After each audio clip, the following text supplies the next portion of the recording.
Bismillahirrahmanirrahim. Assalamu alaikum students.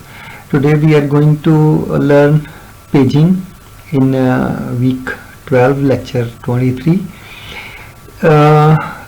Students, इससे पहले कि हम पेजिंग को स्टार्ट करें, हम जो हमने प्रीवियसली पढ़ा है हम उसको क्विकली एक रिव्यू करेंगे.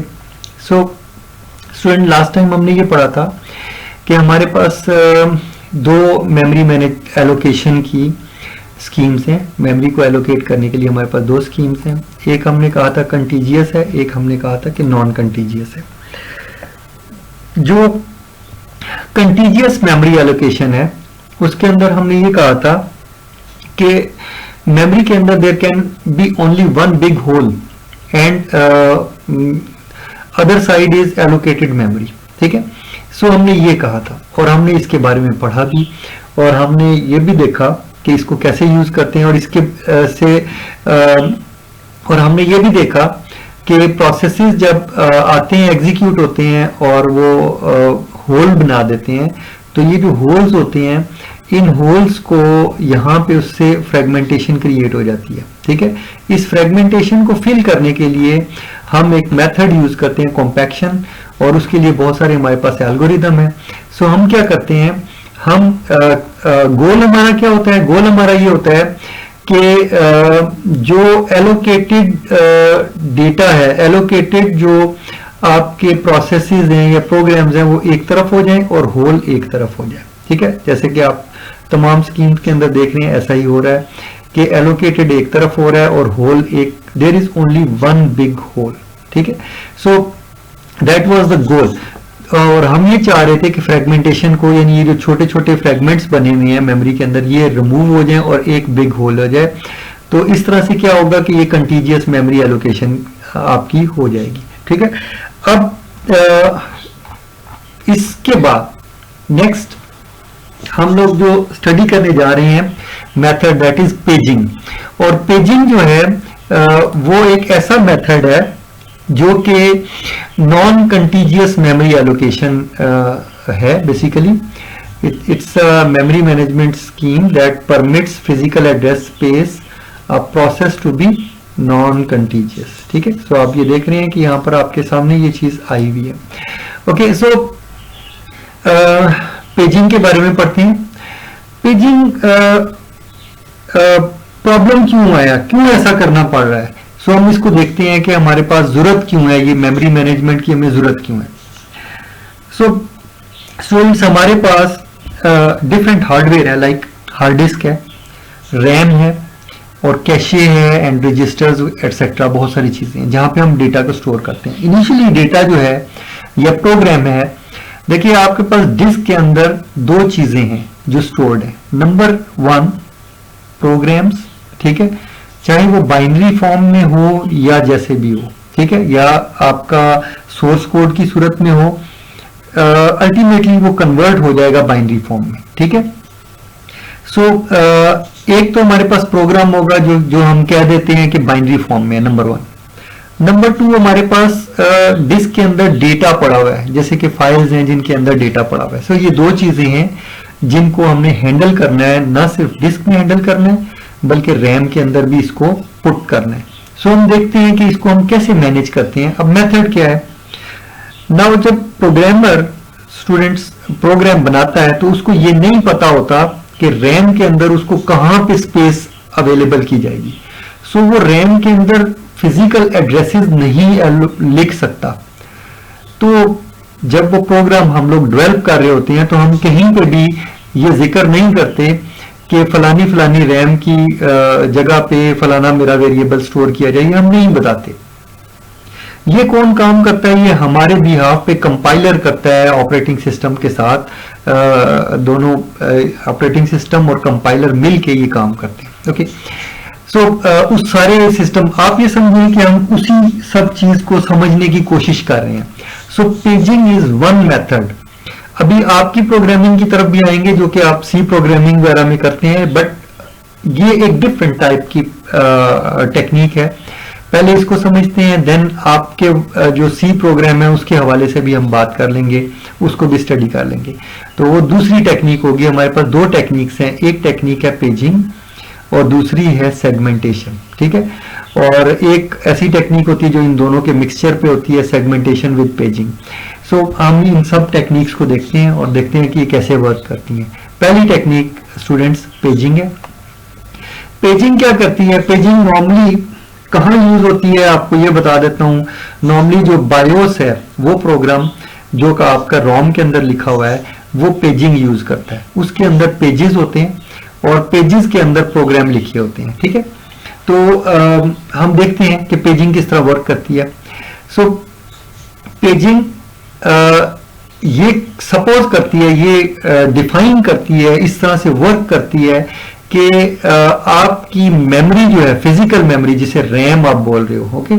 सो मैं इनको यहां आपको बताता जाता हूं कि फिजिकल मेमोरी को वो क्या करता है, उसके अंदर वो फ्रेम्स बना देता है, ठीक है। इसी तरह आपकी लॉजिकल मेमोरी कौन सी मेमोरी है? वो मेमोरी जो कि हमने बनाई है, मेरा जो प्रोग्राम है जिसको वो मेमोरी कह रहा है, उसने अपने हिसाब से एड्रेसिंग की हुई है, ठीक है। सो वो एड्रेस 1 जिसे कह रहा है वो हो सकता है रैम फिजिकल मेमोरी के अंदर कहीं और स्टोर हो। सो हम ये देखने जा रहे हैं कि ये जो लॉजिकल मेमोरी है ये फिजिकल मेमोरी के साथ किस तरह मैप हो रही है, ठीक है। सो लॉजिकल मेमोरी के अंदर क्या बनेंगे? पेजेस बनेंगे, ठीक है। ये जो पेजेस हैं ये इन फ्रेम्स के अंदर स्टोर होंगे, ठीक है। और ये पेजेस आए कहां से थे? ये हार्ड डिस्क के अंदर से ब्लॉक्स की सूरत में मौजूद थे, ठीक है। नाउ स्टूडेंट्स, ये एक ऑपरेटिंग सिस्टम का डिजाइन का इशू है, याद रखिएगा। वहां पे ये डिसाइड कर दिया जाएगा कि फ्रेम, पेज और ब्लॉक का साइज क्या होगा। याद रखिएगा, मैं आपको यहां पे एक सिंपल सी इंपॉर्टेंट पॉइंट बता देता हूं, वो ये कि ब्लॉक साइज किसी भी ऑपरेटिंग सिस्टम में जो ब्लॉक साइज होता है that is equivalent to page size and equivalent to frame size. So frame size, page size and block size is the same, ठीक है।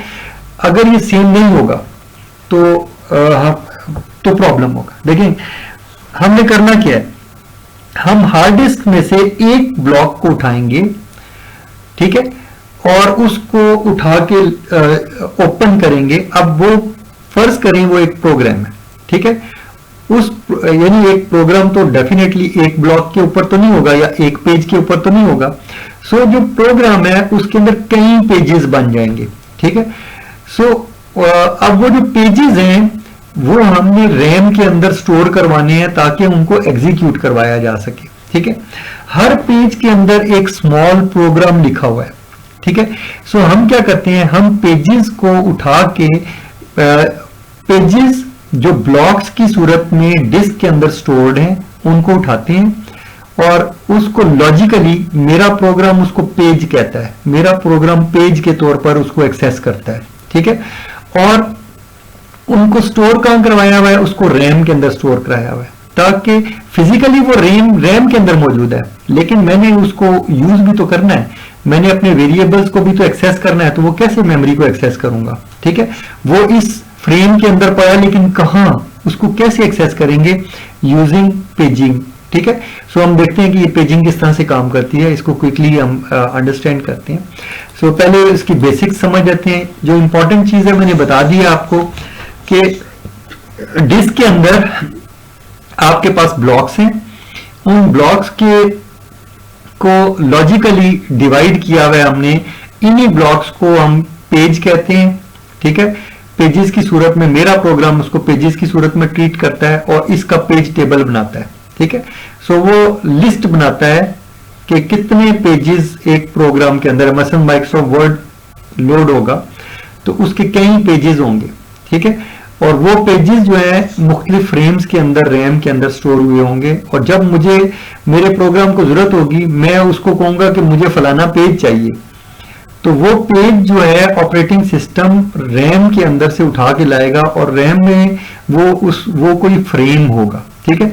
सो वो कोई एक फ्रेम उठा के जो उस पेज के साथ जो है लिंक हुआ होगा, यानी जो पेज कोई होगा वो किसी स्पेसिफिक फ्रेम के अंदर पड़ा होगा। सो उस पेज को मैं कॉल करूंगा। मेरा प्रोग्राम जो है किसी स्पेसिफिक पेज को या स्पेसिफिक प्रोग्राम को कॉल करेगा, ओके। या पेज के अंदर डेटा भी हो सकता है और स्पेसिफिक प्रोग्राम भी हो सकता है। ओके, सो स्टूडेंट्स यहाँ तक होपफुली आपको थोड़ा सा अंडरस्टैंडिंग हुई होगी। अब हम मजीद इसको एग्जांपल्स के साथ स्टडी करते हैं ताकि आपको एग्जैक्टली ये समझ आए।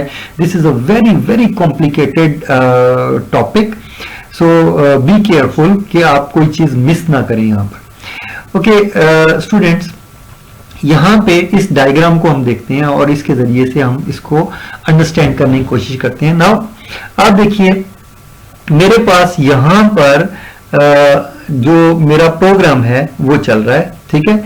जब फर्ज करें, सपोज मैं कर लेता हूं कि चलो माइक्रोसॉफ्ट वर्ड ही यहां पर चल रहा है, तो मैं सपोज कर लेता हूं कि माइक्रोसॉफ्ट वर्ड के 100 पेजेस हैं जो कि उसके प्रोग्राम के अंदर है। ऑब्वियसली यूं समझ लें, मैं आपको इस तरह से मिसाल देता हूं कि जब प्रोग्राम बाइनरी फॉर्म में कन्वर्ट हो जाएगा तो ऑब्वियसली वो सारा प्रोग्राम जो है बाइट्स के अंदर आ जाएगा ना, कि कितने बाइट्स हैं, नंबर ऑफ बाइट्स हमें पता चल जाएंगे।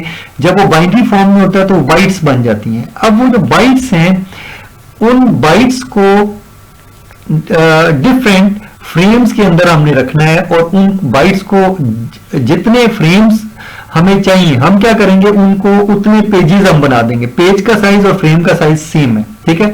सो हम क्या करेंगे, प्रोग्राम जो हमारा है उसको बाइट्स के अंदर यानी उसको पेजेस के अंदर कन्वर्ट करेंगे और एक पेज को उठा के एक फ्रेम के अंदर रख देंगे, दूसरे पेज को उठा के दूसरे फ्रेम में रखेंगे।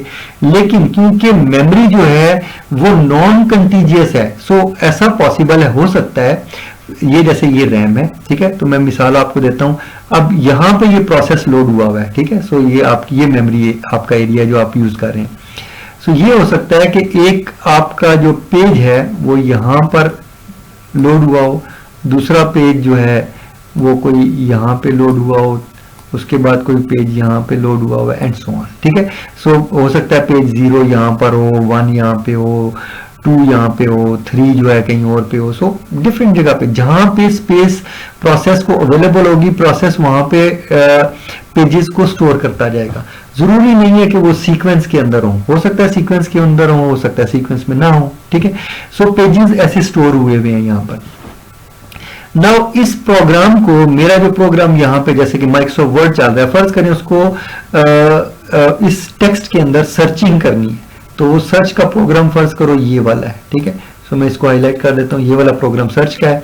सो ये इसको कॉल करेगा तो ऑब्वियसली इसको एड्रेस चाहिए इसका, सो ये वाला पेज इसको चाहिए। सो इस पेज को एग्जीक्यूट करेगा तो ये पेज जो है इसके अंदर सर्चिंग करेगा। ये एक ऐसा प्रोग्राम है जो सर्चिंग करता है, ठीक है। सो स्टूडेंट्स ये इस तरह से वर्किंग होती है। लेकिन ये तो एक प्रोग्राम की बात हुई, हम एक सिंपल चीज भी कर सकते हैं। हम ये भी कह सकते हैं कि हमें यहाँ पर किसी एक स्पेसिफिक यहाँ पे हमारे प्रोग्राम ने क्या किया है, यहाँ एक वेरिएबल बनाया हुआ है।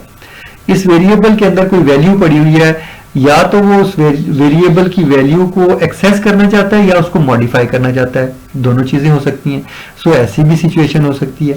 तो ये कैसे हैंडल करता है, प्रोग्राम कैसे काम करता है। ओके, पहले मैंने आपको ये कहा कि प्रोग्राम क्या करेगा।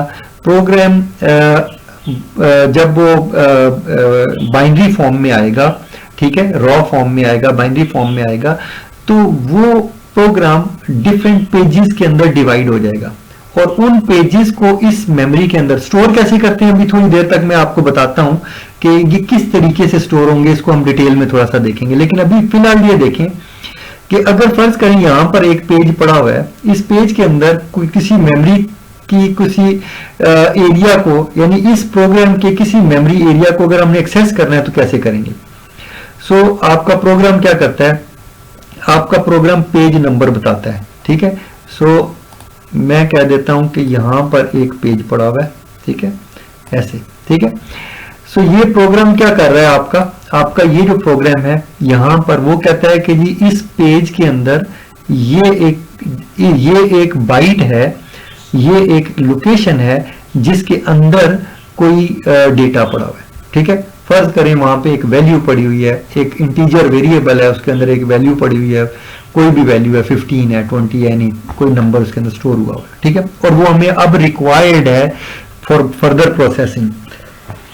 सो हमारा प्रोग्राम क्या करेगा, हमारा प्रोग्राम कहेगा उसको उसको इंफॉर्मेशन है कि ये वेरिएबल कहाँ स्टोर हुआ है, फलाने पेज की फलानी डिस्प्लेसमेंट पे यानी फलानी बाइट के अंदर वो स्टोर हुआ है। ठीक है, सो पेज नंबर फर्ज करें यहाँ पे लिखा होता है कि पेज नंबर जो है वो से मैं कह देता हूँ, यहाँ पे इसको यूं कर देता हूँ, मैं कहता हूँ कि ये जो पेज नंबर है वो 6 है और इसकी जो डिस्प्लेसमेंट है मैं वो कह देता हूँ कि डिस्प्लेसमेंट जो है वो 2 है।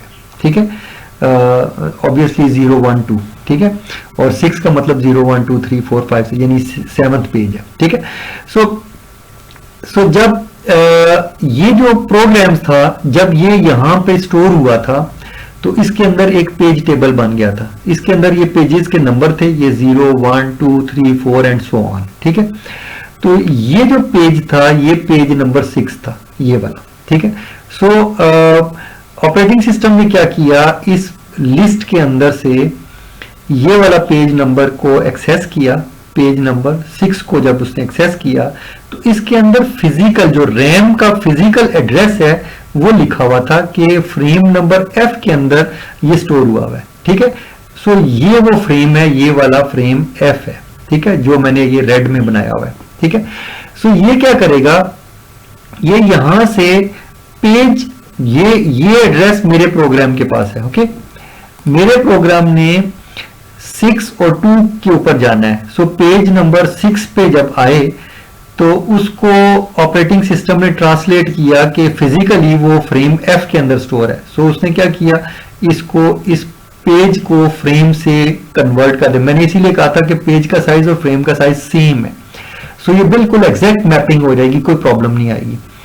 सो फ्रेम नंबर पेज नंबर 6 जो है, फ्रेम नंबर जरूरी नहीं है कि पेज नंबर 6 है तो फ्रेम नंबर 6 हो, यहां पे हो सकता है फ्रेम नंबर 2 लिखा हो, फ्रेम नंबर 100 लिखा हो, हमें नहीं मालूम। ठीक है, ये कहीं पे स्टोर है, हमने उसको F बोल दिया।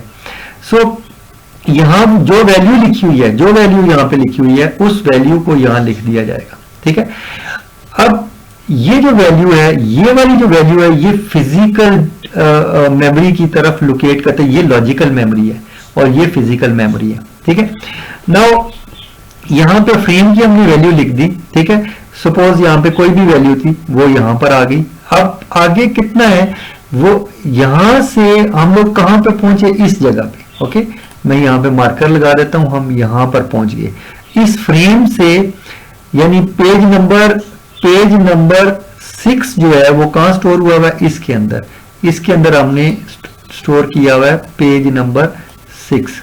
ठीक है, पेज नंबर 6 इसके अंदर स्टोर हुआ है। ठीक है, पेज नंबर 6, और वो यहां से स्टार्ट होता है। अब इसके बाद इस पेज के अंदर डिस्प्लेसमेंट है ना, डिस्प्लेसमेंट क्या थी, 2।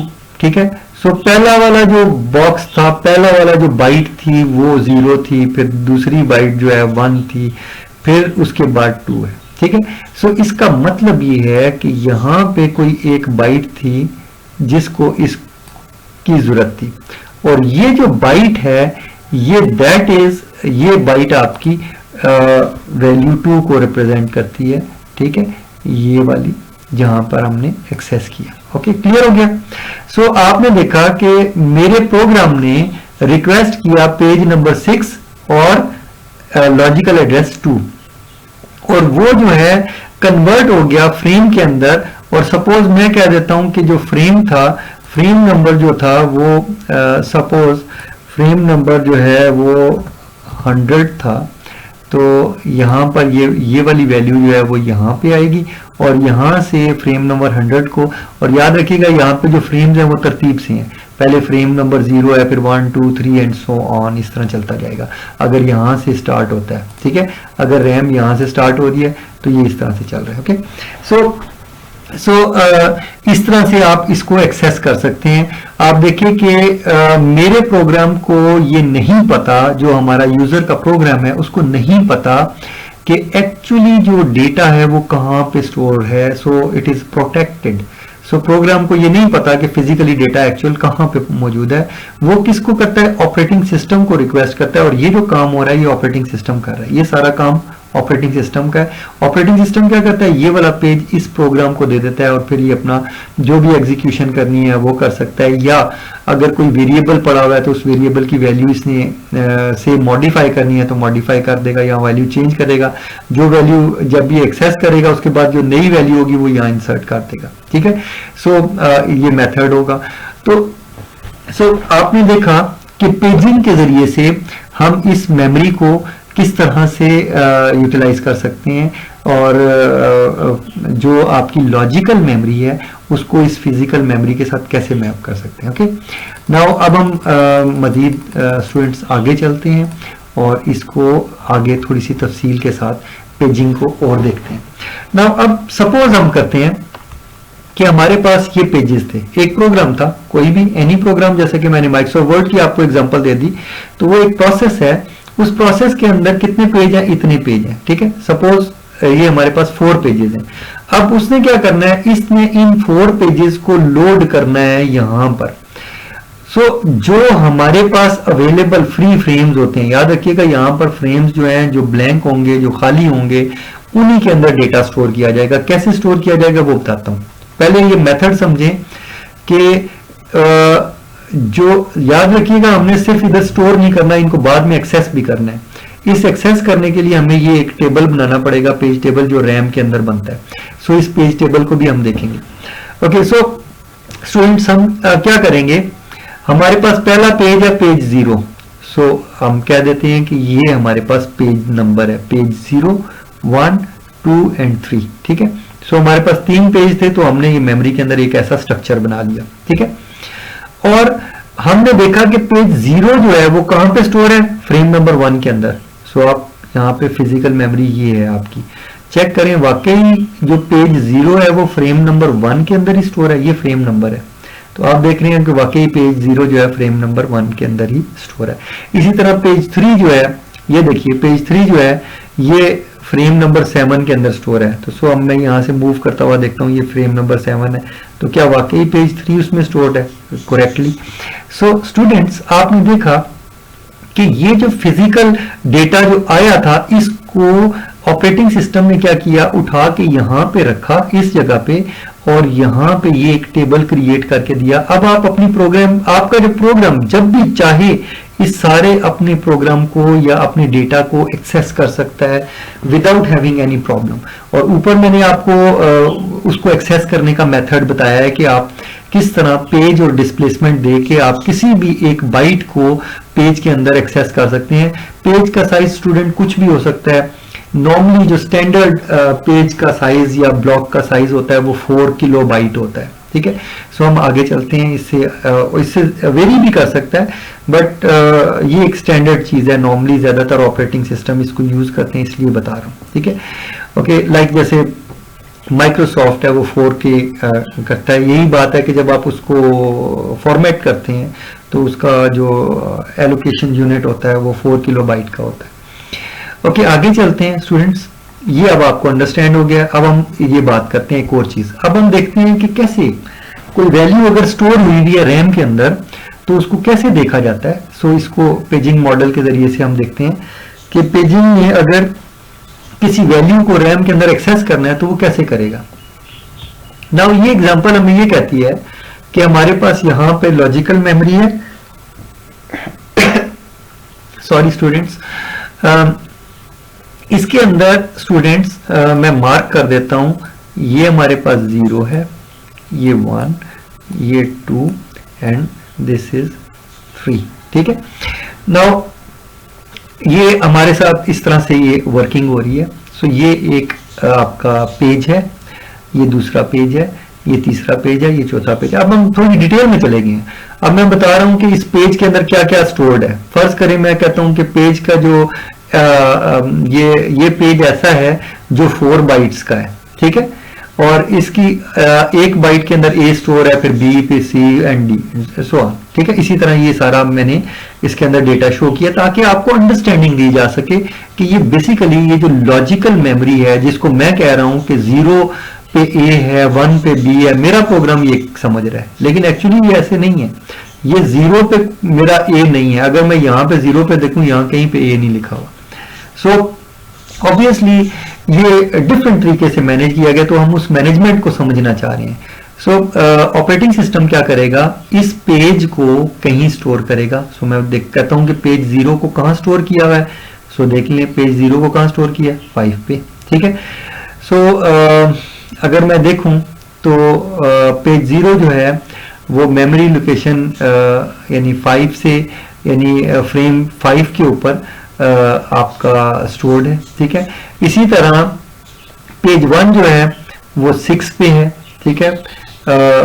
और इसी तरह पेज 2 जो है वो 1 से आपका लिखा हुआ है, एंड 3 जो है ये 2 पे लिखा हुआ है। सो ये इस तरह से हम इसको यूज कर सकते हैं।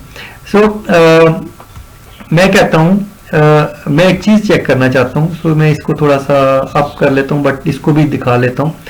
Using a page size of 4 bytes, देखेंगे 4 बाइट्स का मैंने आपको बताया कि ये पेज साइज है, ठीक है।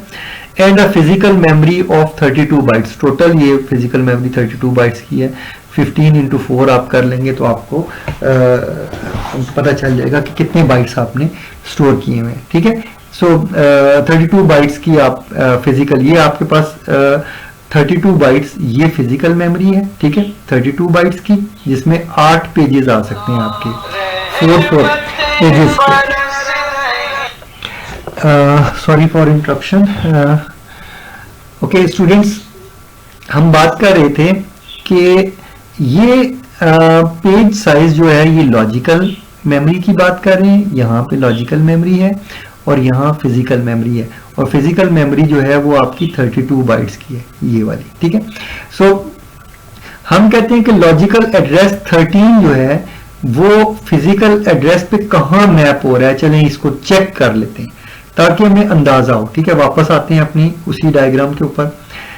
सो हमने चेक किसको करना है, इसको 13 वाले को, ओके। सो आ जाइए यहाँ पर। नाउ अब देखिए स्टूडेंट्स, ये हमारे पास है लॉजिकल मेमोरी, ये वाली है, और ये कौन सी है, ये 13 जिसको मैं चेक करना चाहता हूँ। मैं इस वैल्यू को चेक करना चाहता हूँ। मैं देखना चाहता हूँ कि ये वैल्यू फिजिकली, दर हकीकत ये फिजिकल मेमोरी में कहाँ पे है। सो अब देखिए ये कौन सा इसके अंदर आपका पेज आ रहा है, पेज नंबर 3 आ रहा है, ठीक है। सो पेज नंबर 3 कहाँ पे है फिजिकल लोकेशन पे, 2 पे है, ठीक है। सो ये आपको पता चल गया। सो ये जो चीज है ये पॉइंट करेगा कहाँ पे, 2 कहाँ पर है। सो यहाँ पे ये जो फिजिकल है ये 0 है, ठीक है। ये इसको हम कहेंगे फ्रेम नंबर 1 है, 0 है, ये 1 है, ये 2 है, ये 3 है, ये 4 एंड सो ऑन, ठीक है। ये ध्यान में रखिएगा। अगर फ्रेम की नंबरिंग करना चाहते हैं तो फ्रेम नंबर अगेन 0 ये है, ठीक है, 1 ये है, ठीक है, 2 ये है एंड सो ऑन। इस तरह आगे मूव करेंगे। सो स्टूडेंट्स, मैं क्योंकि हमें हमारा जो ये वाला पेज 3 है ये कहाँ स्टोर्ड है, ये फ्रेम नंबर 2 में स्टोर्ड है। तो 2 तो हमें मिल गया ना ये वाला, ठीक है, और 2 यहाँ से स्टार्ट हो रहा है इस जगह से, ठीक है। सो हम ये अपनी मार्कर लगा लेते हैं, ये ठीक है। अच्छा, यहाँ पे हम आ गए। अब ये जो 13 है ये अपने इस पेज के अंदर कौन सा नंबर है, इसका डिस्प्लेसमेंट क्या है, ये 0 और ये 1, ठीक है। 2 डिस्प्लेसमेंट यानी 0 और 1, ठीक है। सो पहले पे ये पहली वैल्यू लिखी है, फिर ये पे, ठीक है। सो आप देखिए पहली वैल्यू, देखिए ये वाली वैल्यू लिखी हुई है ना यहाँ पर, ठीक है। सो आपको जो वैल्यू रिक्वायर्ड थी वो यहाँ पे एग्जैक्टली उसी जगह पे लिखी हुई है, यानी ये जो लॉजिकल एड्रेस स्पेस है using this page table exactly map हो रहा है यहाँ पर, ठीक है। जब यहाँ से मेरा प्रोग्राम रिक्वेस्ट करता है कि मेमोरी लोकेशन 13 के ऊपर जो वैल्यू है, फर्ज करें यहाँ पे कुछ भी नहीं मेरे पास, वो कहता है जी 13 नंबर मेमोरी लोकेशन पे जो वैल्यू है वो मुझे दे दो, ठीक है। जैसे सी आउट के अंदर आप कोई वैल्यू गेट करवा वहां से गेट करवा के लाते हैं मेमोरी में और डिस्प्ले करते हैं किसी वेरिएबल से, ठीक है। सो आपने क्या किया, आपने यहां से ये वैल्यू जो है उठा के यहाँ डिस्प्ले करवानी है। यहाँ रिक्वेस्ट आई है मेमोरी लोकेशन 13 की। सो वो फौरन इस पेज टेबल पे आएगा, क्योंकि ये पेज नंबर 3 है, इसको 3 से वो मैप करेगा 2 पे, फ्रेम नंबर 2 पे। सो फ्रेम नंबर 2 ये है और फ्रेम नंबर 2 यहाँ से स्टार्ट होता है। सो और डिस्प्लेसमेंट कितनी है, आप देखिए कि डिस्प्लेसमेंट 1 एंड 2, ठीक है, मसलन 0 और 1 इसको यूं बोलते हैं, ठीक है। सो 0 पे m स्टोर है और 1 पे n स्टोर है, और आप देखें कि एग्जैक्टली ये यहाँ से यहाँ पे फिजिकल आता है और यहाँ से ये वैल्यू उठा के और आपको डिस्प्ले करता है। ये जो वैल्यूज यहाँ पे डिस्प्ले की हुई हैं इसलिए ताकि आप इसको वेरीफाई करें कि एग्जैक्ट मैच होता है कि नहीं होता है, ठीक है। सो आपके प्रोग्राम के पास हो सकता है ये वैल्यूज हैं या नहीं है, लेकिन वो रिक्वेस्ट कर रहा है इन वैल्यूज की, ठीक है। होपफुली ये आपको अंडरस्टैंडिंग होगी कि ये कैसे काम करता है, ठीक है। सो इससे आगे चलते हैं, एक दो चीजें और हम देख लेते हैं क्विकली, ठीक है। नेक्स्ट स्टूडेंट कॉन्सेप्ट है फ्री फ्रेम का, ठीक है। कुछ ऐसे फ्रेम होंगे जिसके अंदर ऑलरेडी पेज स्टोर्ड है, ठीक है, और कुछ फ्रेम्स ऐसे होंगे जो कि फ्री हैं, ठीक है। और ऑपरेटिंग सिस्टम क्या करता है, उन फ्री फ्रेम्स की लिस्ट बनाता है, और जो क्योंकि उसे पेज के अंदर डिवाइड किया हुआ है मेमोरी को, तमाम जितनी भी फिजिकल मेमोरी है वो फ्रेम के अंदर डिवाइड हुई हुई है, और लॉजिकली हमारे पास पेजेस हैं, और एक पेज जो है एक फ्रेम के अंदर आता है, ठीक है। लेकिन एग्जैक्ट मैपिंग नहीं हो सकती, क्योंकि हो सकता है कि यहाँ पे फ्रेम 13 हो और यहाँ पे फ्रेम 13 यहाँ पे पेज 13 हो और यहाँ पे फ्रेम 13 के अंदर कोई ऑलरेडी पेज मौजूद हो, मसलन पेज 1 मौजूद हो, तो मैं फिर पेज नंबर 13 को कहाँ स्टोर करूंगा, कहीं पे भी। सो किसी भी उसको मैप करने के लिए, उसको एक्सेस करने के लिए क्या होगा, यहाँ पे पेज टेबल मौजूद होगा। नाउ मेरे पास ये पेजेस हैं, देखें ये आपके पास प्रॉब्लम है, मैं इसको आपको सोल्यूशन दे रहा हूं कि हमारे पास पेजेस आए हैं, पेज 0, 1, 2 और 3। ये एक प्रोग्राम है जिसके ये पेजेस हैं, जो वो चाहता है कि ये पेजेस उठा के रैम के अंदर रखे जाए, इसकी डिमांड की है उस प्रोग्राम ने। सो हमने क्या किया है, हमने डिस्क के अंदर से या कहीं से भी ये जो हमारे ये पेजेस हैं इनको उठाया है और इनको हमने यहाँ पर लोड करना है रैम के अंदर, ये मौजूद नहीं है रैम में, ठीक है। सो अभी देखें करंट, अगर आप देखें करंट सिचुएशन क्या है, करंट सिचुएशन स्टूडेंट्स ये है, ठीक है, जो ए वाला पार्ट है। ए वाले पार्ट में आप देखें कि कोई भी पेज, ये पेजेस आए हैं और ये हमारे पास फ्री फ्रेम्स हैं और यहाँ पे फ्री फ्रेम्स है, ठीक है। बाकी जो ब्लू में है वो फील्ड है, उसके अंदर आपका डेटा पड़ा हुआ है।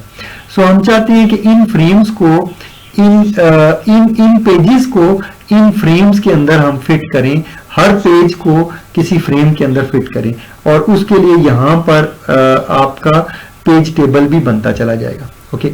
सो हमने क्या किया, इस चीज को हम जो है दोबारा यहाँ पे हम इसको सॉल्व करते हैं। किस तरह सॉल्व किया, सो स्टूडेंट्स देखिए पेज 0 है। अब देखिए मैं कैसे पेज एलोकेट किए हैं, पेज टेबल कैसे बनाया है। जो इंपॉर्टेंट चीज मैं बताना चाह रहा हूं वो ये कि ये कैसे बना है, ये पेज टेबल बनता कैसे है ये बता रहा हूं। वहां आपने पहले ऊपर देखा, उसको समझा, अंडरस्टैंड किया। अब देखिए बन कैसे रहा है, देखें यहां पे कोई पेज टेबल नहीं था, ठीक है। अब देखिए ये पेज टेबल बना रहा है ये, ठीक है, नया प्रोसेस का पेज टेबल बन रहा है। ये प्रोसेस ने पेज 0 किया और पहला अवेलेबल फ्री फ्रेम कौन सा था, 14। सो वो प्रोसेस क्या करेगा, इस 14 नंबर जो आपका फ्रेम है, ठीक है, यानी कि ये वाला, इसके अंदर पेज 0 रखेगा, ठीक है, उस पेज को उठाएगा, यहाँ पे करेगा। आप देखें फ्रेम फोल्ड, यहाँ पे कोई चीज पड़ी हुई थी नहीं, इसको उठाएगा यहाँ रख देगा, यानी ऐसे रख देगा, ठीक है। और क्या करेगा, यहाँ पेज टेबल के अंदर पेज 0 के अंदर एंट्री कर देगा कि ये कहां पड़ा हुआ है, फ्रेम नंबर 14 के अंदर, ओके। इसी तरह फिर पेज 1 की एंट्री यहाँ पर मौजूद है। अब पेज 1 जो है वो कहां पड़ा है, उसके बाद नेक्स्ट फ्रेम कौन सा था अवेलेबल, 13।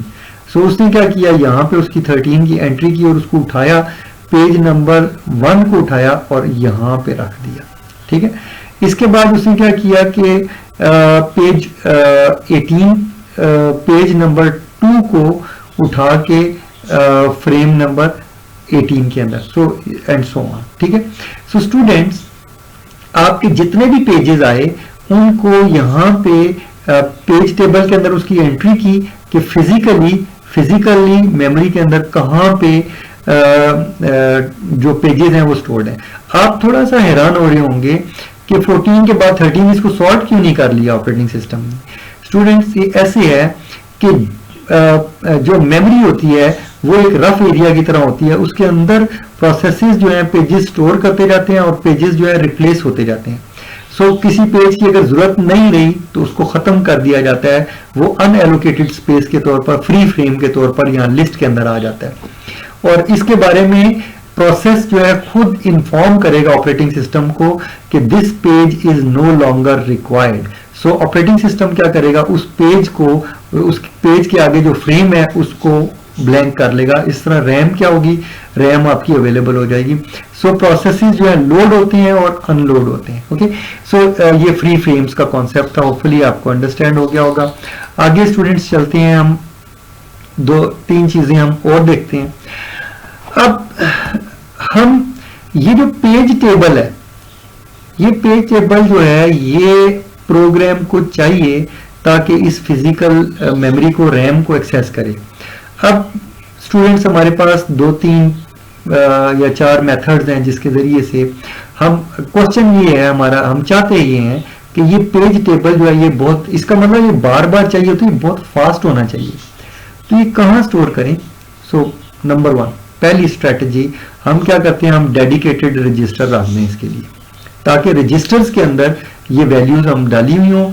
और ये रजिस्टर्स आपको पता है कि फास्टेस्ट नॉन मेमोरी है, ठीक है। सो अगर रजिस्टर होगा तो बहुत फास्ट होगा, नंबर 1। बट सीपीयू के रजिस्टर्स लिमिटेड होते हैं, ऐसा करना बहुत मुश्किल है। सो रजिस्टर्स अवेलेबल करना बहुत डिफिकल्ट काम है, ठीक है। Still but this is one of the strategy. दूसरी स्ट्रैटेजी क्या है, रजिस्टर्स के बाद नेक्स्ट हमारे पास क्या चीज थी, नेक्स्ट हमारे पास स्टूडेंट्स थी मेन मेमोरी यानी रैम, ठीक है। हम चाहें तो, जैसा कि मैंने अभी आपको एग्जांपल में भी बताया कि ये जो आपका पेज टेबल है ये रैम के अंदर स्टोर हुआ होता है, ठीक है। अब ये जो पेज टेबल है ये रैम के अंदर है, तो रैम की speed as compared to register बहुत कम है। रजिस्टर्स जो है मे बी नैनो सेकेंड्स के अंदर काम कर रहे हैं और मेन मेमोरी में भी नैनो सेकेंड्स में ना काम कर रही हो। से से 5 नैनो सेकेंड्स में ये कोई डेटा स्टोर कर लेता है, इसकी इतनी स्पीड है। तो अगर एज कंपेयर टू मेमोरी की हम बात करेंगे तो मेमोरी हो सकता है कि 100 नैनो सेकेंड्स ले एक ऑपरेशन के लिए। So there is a lot of difference. हम अपने टाइम को सेव कर सकते हैं। सो हमने ये एक ट्रेड ऑफ करना है कि हमें फास्टेस्ट चीज चाहिए या उससे कंपैरेटिवली स्लो। लेकिन अगर फास्टेस्ट की तरफ जाएंगे तो कॉस्ट बढ़ जाएगी और थोड़ी स्लोएस्ट की तरफ जाएंगे तो मे बी कॉस्ट कम हो जाएगी। So students this is a trade off, ठीक है। सो डिजाइन के वक्त जब ऑपरेटिंग सिस्टम डिजाइन किया जाता है तो उस वक्त ये डिसीजन लिया जाता है कि उसके गोल्स क्या हैं, किस काम के लिए ऑपरेटिंग सिस्टम बनाया जा रहा है, उसके मुताबिक उसको डिजाइन। अगर तो ऑपरेटिंग सिस्टम फास्टेस्ट चाहिए, बहुत स्पीड चाहिए, लाइक जैसे हमें सुपर कंप्यूटर के लिए ऑपरेटिंग सिस्टम चाहिए, सो हम ये रजिस्टर्स भी यूज कर सकते हैं। सो मिक्स मोड भी यूज कर सकते हैं, कुछ भी यूज कर सकते हैं। ओके, नाउ आगे चलते हैं। विद टाइम स्टूडेंट्स हमारे पास एक और फास्टेस्ट, हमारे पास एक ऑप्शन आ गई कि हम एक और मेमोरी, फास्टेस्ट मेमोरी यानी जिसे कैशे बोलते हैं, उसको हम यूज कर सकें। नॉर्मली इस कैशे को हम एसोसिएटिव मेमोरी के नाम से बोलते हैं, ठीक है। और ये जो एसोसिएटिव मेमोरी होती है ये translation look aside buffers, TLB भी बोलते हैं। सो ये जो टीएलबी है या एसोसिएटिव मेमोरी है, ये इसके डिफरेंट नेम है, associative memory, translation look aside buffer या कैशे, कुछ भी बोल दें आप, ये सारी चीजें एक ही चीज के नाम है। ओके,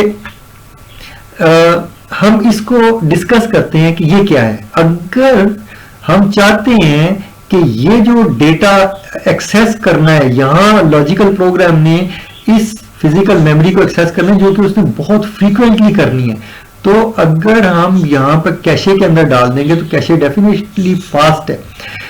रजिस्टर्स के बाद सेकंड नंबर पे कैशे की यानी फास्टेस्ट नॉन मेमोरी जो है कैशे है।